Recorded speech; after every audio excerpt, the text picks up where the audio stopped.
This is a capture challenge for white. Again, we're seeing this pattern.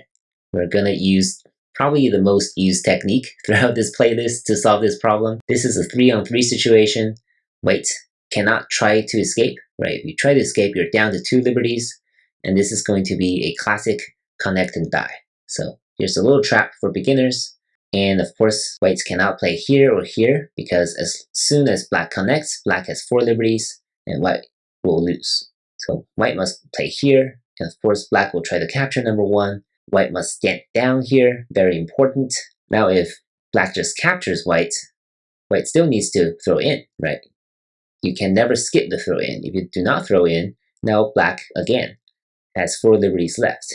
Throwing in will reduce your opponent's liberties, like this. Now this is 3-on-3, and white will win.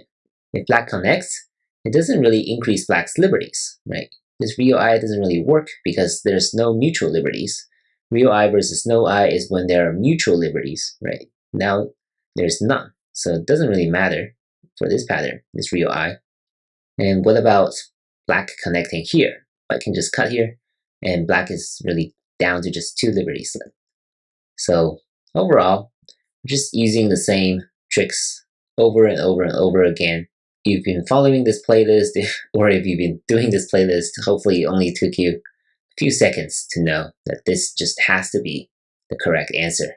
I hope you're using this technique in games as well. Thank you for watching.